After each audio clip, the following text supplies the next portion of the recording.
2014년 올해는요, 한국에 기독교가 들어온 지 130년이 되는 해입니다. 130주년 무슨 기념 행사 하자 회의들도 많이 있습니다만, 제가 그 회의에 가서 하지 말자 그랬어요.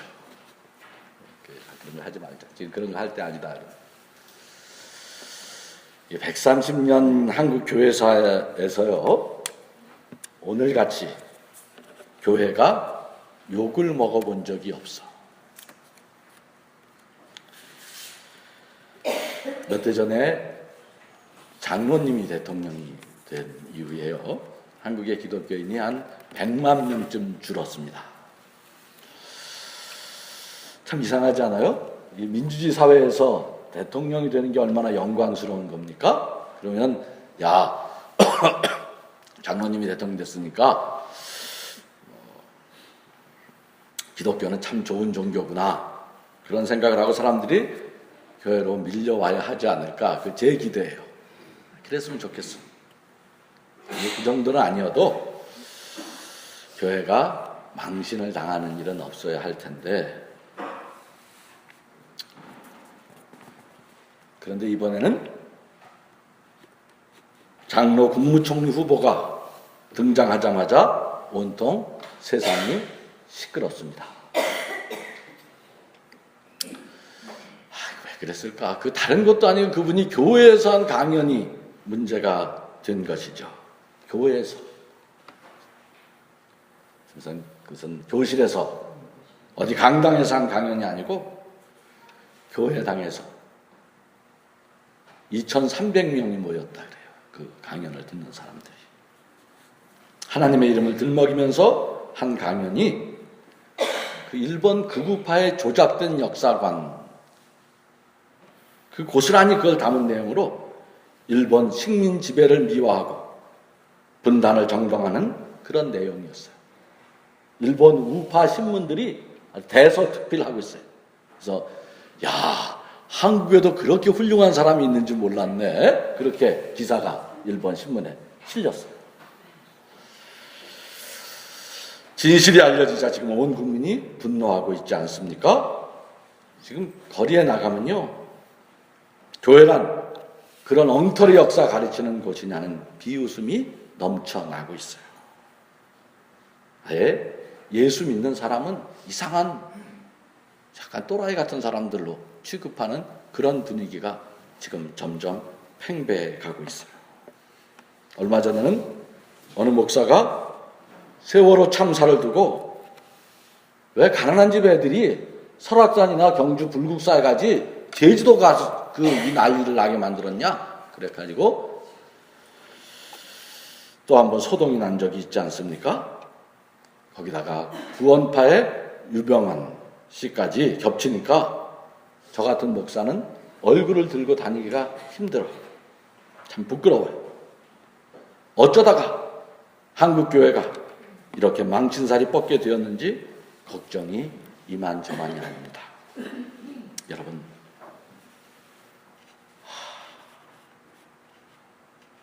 진짜 답답해요. 어떻게 해야 할까?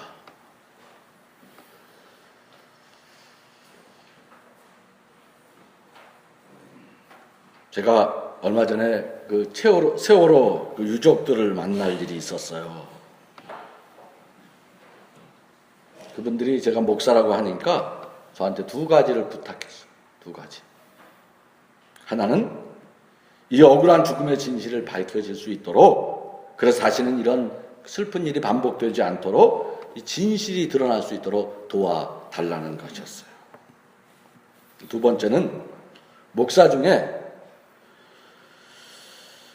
유족들의 세월호 사건, 그 마음이 참 아픈데, 목사 중에 그 세월호 사건에 대해서 막말을 하는 몰지각한 이들이 있는데 그 사람들을 징계해 달라는 것이었어요.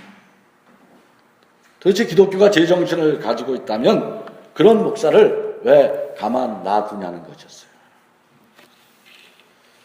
제가 뭐라 그랬겠습니까?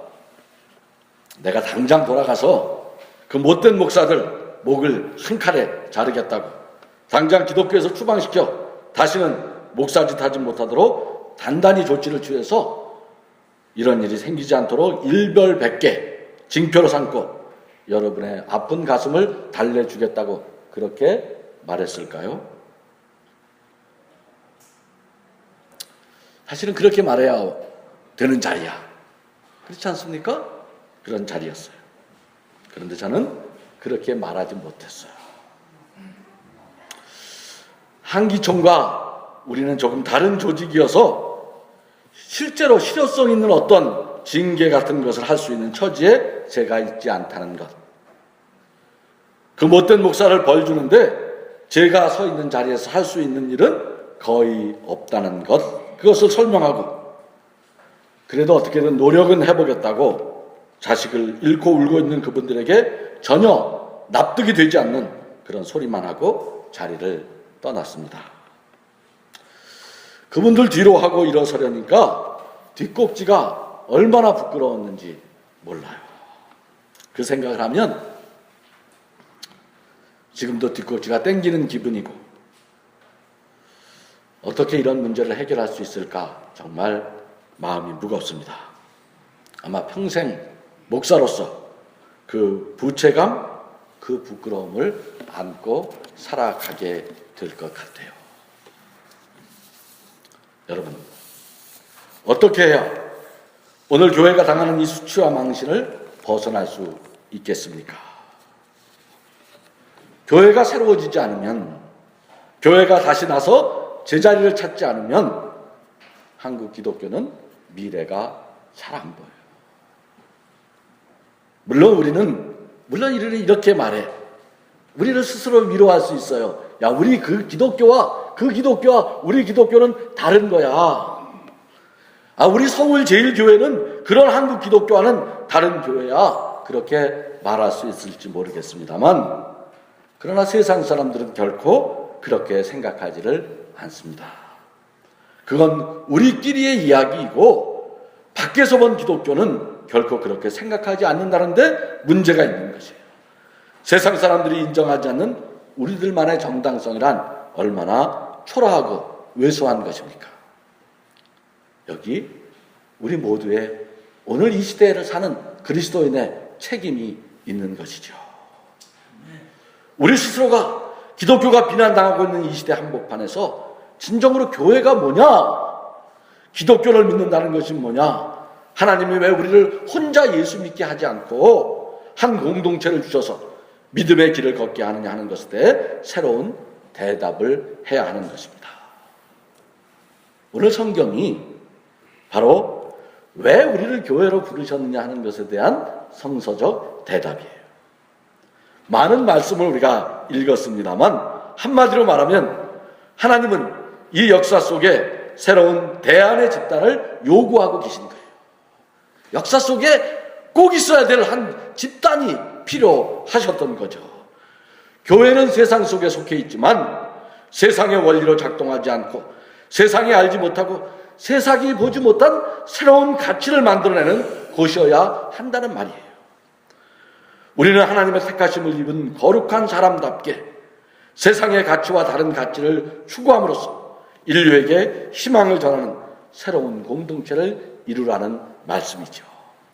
10절을 보십시오. 새 사람을 입으십시오. 그렇게 시작하고 있어요. 새 사람, 세상이 알지 못하는 낯선 삶을 살라고 하는 것이에요. 11절 이렇게 적고 있습니다. 이거 11절을 한번 같이 읽어봅시다. 거기에는 그리스인과 유대인과 할례받은 자와 할례받지 않은 자와 야만인도 소두귀인도 종도 자유인도 있습니다. 오직 그리스도만이 모든 것이며 모든 것 안에 계십니다. 이게 무슨 말이에요? 세상은 민족으로 갈라져 있어요. 너 그리스인이냐? 너 유대인이냐? 그런 것이 중요한 기준 아닙니까? 너 어느 민족이야? 너 피부색이 뭐야?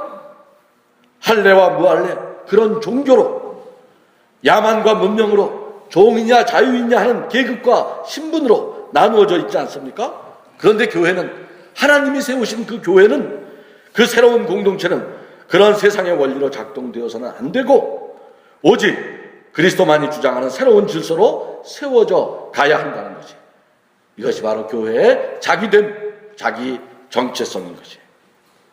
오늘 세상은요, 모두가 이런 앞에서 성서가 열거하고 있는 민족, 피부색, 계급, 이런 것으로 나누어져 있고 그 속에서 탐욕의 원리로 작동되게 되어 있어요. 돈이 지배하고 권력이 지배해요. 그런데 교회는 다른 원리가 있다는 거예요. 택하심을 입은 거룩한 사람에게는 동정심과 친절함과 겸손함과 온유함과 오래 참음, 이런 것들이 요구된다는 것이에요. 교회의 교회됨은 교회의 크기에 있는 것이 아니에요. 교회의 화려한 외관 혹은 거기 모인 사람들의 지성과 사회적 계급에 있는 것도 아니에요. 교회가 참 교회냐 아니냐 하는 그 기준점은 돈과 권력으로 구성되어진 이 세상 질서 속에서 교회는 그런 세상 질서와 다른 질서 안에 살고 있다는 것, 다른 질서 안에 놓여져 있다는 것을 얼마나 증언해낼 수 있느냐 하는 그 능력에 달려있는 것이에요. 그래서 교회는 숙명적으로 세상에 낯선 삶을 살아내는 그런 공동체예요. 세상이 알지 못하는 신비한 경험을 나누는 곳, 그것을 오늘 성경은 동정심이라 하기도 하고 혹은 친절함, 온유함, 오래 참음, 사랑, 감사, 그리스도의 평화 같은 말로 설명해 내고 있는 것이에요. 바울은 우리에게 이렇게 말하는 것이죠. 너희가 몸담고 살고 있는 이 세상 질서가 전부가 아니다. 얼마든지 다른 질서가 가능하다. 다른 세상은 가능하다. 진실로 다른 질서를 그리스도 안에서 꿈꾸어야 한다. 오늘 세상이 주지 못하는 새로운 세상의 꿈과 실천, 진정으로 생명을 추구하고 평화의 질서를 세우는 일에 교회가 가진 모든 힘을 집중해라. 그런 호소를 여기서 하고 있는 거예요. 우리는 그냥 세상 질서 안에서 적응하는 이 소위 근대화라고 하는 것에 적응하는 기독교만을 우리는 그동안 꿈꾸고 그런 것을 교회의 성공이라고 생각하고 살았어요. 아니, 교회는 그 질서에 거역하고 새로운 길을 낼 줄 있어야 그게 교회가 되는 거예요. 여러분, 남미 우루과이라는 나라 아십니까? 축구 잘하는 나라? 그럼 우루과이 아시죠? 거기 아주 그 유명한 대통령이 있어요. 호세 무이카라는 대통령이 있어요. 세계에서 그분이 유명한 게 두 가지야. 그분이 왜 유명하냐면요, 세상에서 가장 가난한 대통령이야. 전 세계에 대통령이 많은데요, 그분은 진짜 가난한 대통령이야. 그리고 두 번째로 유명한 거, 이건 조금 더 다른 차원인데요, 그분의 여비서가 세상에 있는 대통령 비서 중에서 가장 섹시해요. 그냥 그 모델 출신인데 그 비서가 아주 섹시 화보도 찍고 하여튼 유명한, 그걸로도 유명한 분이야. 극과 극이에요. 이상한 대통령이에요. 그런 세계에서 여러분, 대통령이 가난하다, 그 이상하지 않아요? 대통령이 가난할 수 있습니까? 근데 진짜 이분이 가난해요. 그분은요, 2010년 대통령으로 당선되니까 대통령궁으로 가는 것을 거부하고 원래 자기가 살고 있던, 우리로 치면 미아리쯤 되는 시외곽의 허름한 집에서 살기로 그렇게 결정하고 거기서 아내랑 같이 살고 있어요. 경호원을 거부해서요, 사법경찰 두 사람이 그 대통령 집 앞에서 이렇게 쭈그리고 서 있대요. 그의 총 재산은, 그 대통령 총 재산, 그 취임 당시에 우리들처럼 신고하기도 있잖아요. 신고했는데 그게 얼마냐면 1,800달러. 그러니까 우리 돈으로 하면 얼마입니까? 1,800달러면 얼마쯤 됩니까? 180만 원. 그것도 현찰로 갖고 있지 않고요, 20몇 년 된 낡은 그 조그만 승용차, 그게 중고차 값이 1,800만 원이어서 1,100만 원. 고물자동차 한 대가 그분의 재산 전부예요. 근데 아내가 상원 의원이어서 부인이 훨씬 부자인가 봐. 되게 그렇지 않습니까? 우리도. 그 나중에 이제 은퇴할 때, 그분이 대통령 물러날 때 아내랑 함께 재산 등록했는데, 그때 그 아내가 갖고 있던 트랙터랑 땅이랑 좀 있었어요. 그래서 합쳐져갖고 2억 얼마가 재산 등록을 했다 그럽니다.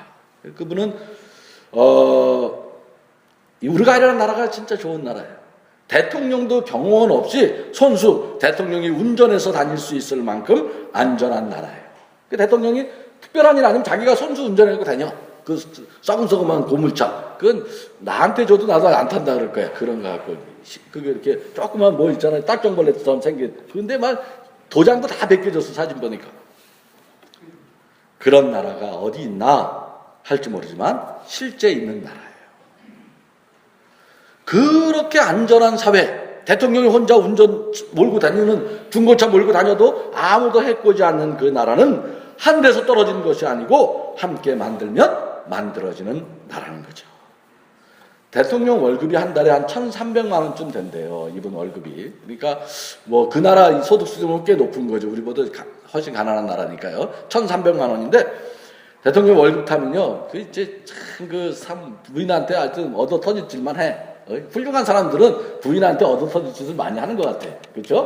그럼 위로가 돼요. 그럼 그 1,300만 원 월급 받으면 90%는 그 가난한 사람들 주택 프로그램에 그 시민단체에다 다 기부하고 자기는 100만 원 갖고 산대요. 그래서 자기는 그렇게 100만 원 갖고 사는 거야. 뭐 부인이 뭐 얼마나 바가지 긁겠어요. 그분 사진을 보면 이게 바가지 긁힌 얼굴이야. 내가 봐도. 그래서 그 예쁜 여비서를 두고 사나. 근데 이분이요 원래 사실 게릴라 출신이에요. 옛날 농민운동 게릴라 하다가 14년 동안 감옥 생활을 했어요. 14년 동안 감옥 생활 게릴라 하다가 그 감옥 안에서 득도해요 자기가. 그리고 진짜 어떻게 해야 될까. 그리고 이제 풀려서 농림부 장관이 돼서 가난한 사람들을 위해 아주 진짜 좋은 정책을 해서 인기가 높아져갖고 대통령이 당선이 되죠. 그래서 근데 대부분 사람이 개구리 올챙이척 생각 못한다고 대통령 되면 좀 달라지잖아요. 달라져야지 또 좀 품위도 지키고 그래야 되는데 이분은 내가 원래 가졌던 그 감옥 안에서 꿈꿨던 새로운 세상의 꿈을 놓치지 말아야 되겠다 하고 그렇게 살아낸 거예요. 그래서 호세 무히카 대통령이 2012년 세계 120개국의 정상들이 모인 그 리우 회의라고 하는 세계적인 환경회의 거기서 한 연설이 있는데 여러분 집에 가서 한번 인터넷 뒤져보면 나오는데 진짜 감동적인 연설이에요. 세계 최고 지성들 대통령 최고 정상들만 120명 모였으니까 공부 잘하고 똑똑한 그 방면의 최고 전문가들이 며칠 밤을 새가면서 연설하는데 이 호세 무히카 대통령 같이 세계 문제를 정확하게 짚어서 말하는 사람은 없었어요. 엄청난 충격을 줬어요. 그의 호소는 단 한 가지 초점이 있어요. 그분 주장은 그런 거예요. 제발 적게 벌고 적게 쓰는 세상을 만들어야 한다는 거예요. 지금 선진국 같이 중국이나 인도가 개발돼 갖고 인구 7, 80억 인구가 지금 선진국의 소비 생활을 하면 지구는 폭발하게 돼 있다는 거예요. 명확한 거예요. 그건 모든 학자가 그거 부정하는 사람 없어요. 그건 다 인정해. 뭐 그건 여야도 없고 진보 보수도 없어. 다 인정해. 그건 안 되는 거야. 근데 아무도 진실을 말하잖아요. 그건 뭐야? 그건 정치의 문제고 문화의 문제인 거예요. 그분이 세계 철학사를 감옥 안에서 공부했는지 모르지만 세계적인 철학자들 참 한 달에 100만 원 갖고 살면서 책은 언제 사봤는지 모르겠는데 하여튼 세계 철학사를 다 요약해서 그분이 요약한 세계 철학사는 딱 한마디로 인류의 모든 지혜를 다 하나로 묶으면은 이런 말로 정리할 수 있다는 거예요. 빈곤한 사람은 조금만 가진 사람이 아니라 욕망의 끝이 없으며 아무리 많이 소유해도 만족하지 않는 사람이다. 그분이 맺은 세계 철학사 요약본이에요. 다시 한번 제가 읽어드릴게요. 빈곤한 사람은 조금만 가진 사람이 아니고 욕망이 끝이 없으며 아무리 많이 소유해도 만족하지 않는 사람이다. 꿈 같은 소리입니까? 아니면 우리가 모두 경청해야 하는 하늘의 음성입니까? 사실 지금요, 세계는 길을 잃고 있어요. 20세기 동서냉전에서 현실 사회주의가 무너지고 냉전을 극복하고 이제 세계화가 되어서 평화가 올 줄 알았는데 그 세계화는 끝없는 인간의 욕망을 정당화하다가 모두가 멸망해가는 지구를 만들어 가고 있는 거예요. 이것은 결코 종교인의 경고가 아니에요. 지금은 과학자들, 사회학자들이 이 지구 종말에 대해 가장 심각하게 경고하는 세상입니다. 21세기 벽도 일어난 두 가지 사건이 이것을 웅변적으로 말하고 있어요. 20세기 첫 해에 세계의 심장이라고 하는 뉴욕 맨하탄의 테러 사건, 두 번째는 딱 10년 만에 일어난 후쿠시마의 원전 폭발 사고예요. 세계에서 가장 안전하다는 나라에서 두 사건 모두 헤아릴 수 없는 많은 희생자들을 냈어요. 맨하탄의 테러 사건을 통해서 그 현장에서 죽은 사람만 6천 명이에요. 그 이후에 테러와의 전쟁한다고 죽은 사람은 셀 수도 없어요. 후쿠시마에서 죽은 사람 공식적으로 이렇게 확인된 눈으로 200만 명. 그런데 그 땅은 앞으로 적어도 500년 동안은 쓸 수 없는 땅이 됐어요. 거기서 죽어간 생명은 우리가 셀 수가 없는 거죠. 오늘 소위 세계화라는 인간의 도달한 문명은 누구도 통제 불가능한 마귀예요. 통제가 가능하지 않아요. 누구도 통제하지 못하는 세계화는, 우리가 세계화를 통제할 줄 알았는데 세계화가 우리 모두를 통제하고 있는 거예요. 우리는 자유인으로 부름받았지만 우리 모두는 상품 소비의 노예로 전락한 세상을 살게 된 거예요. 우리 무슨 근사한 브랜드 사는 거 좋아하잖아요. 커피 먹어도 스타벅스 가서 먹지. 스타벅스 커피는 더 맛있는 것 같아. 가서 먹으면. 왜? 300원 비싸니까. 300원 비싸니까 커피 먹으면 스타벅스. 저도 가. 반세계화 뭐 이런 거 책도 읽고 그런 나도 가서 스타벅스 커피 마셔. 그게 뭐예요? 내가 마시는 거니까 스타벅스가 나를 마시는 겁니까? 이거 좀 물어봐야 돼요. 내가 다 쓰는 것 같지, 내가 행복해지기 위해서 뭐 하는 것 같지만요, 절대로 그런 게 아니에요. 보이지 않는 어떤 손이 우리의 삶을, 우리의 행동을 조율하고 있는 거예요. 그건 아무도 자유롭지 못해요. 상품 소비의 노예로 전락한 세상에 살고 있어요. 지금 전 지구인들의 3분의 1이 비만에 시달리고 세계 최강대국이라는 미국의 국민의 66%가 비만이에요. 이게 정상적인 세상입니까? 한쪽에서 5초에 한 명씩 어린아이가 굶어 죽어가는 한쪽에서 비만과의 전쟁하는 지구 마을이 지금 사람들은 그 속에서 절망하고 있는 거예요. 어제 저는 삼성전자 서비스 노조원의 자살한 현장에 다녀왔습니다만 어느 누구도 이런 일에 대해 정확한 답변을 하지 못하고 있어요. 해결책이 안 보여요. 정당도, 노조도, 시민단체도 답을 할 수 없는 문제에 직면해 있어요. 제가 거기 1시간 동안 쭈그리고 앉아서 제 핸드폰이 어느 회사 제품이겠습니까? 삼성. 아이러니 아닙니까?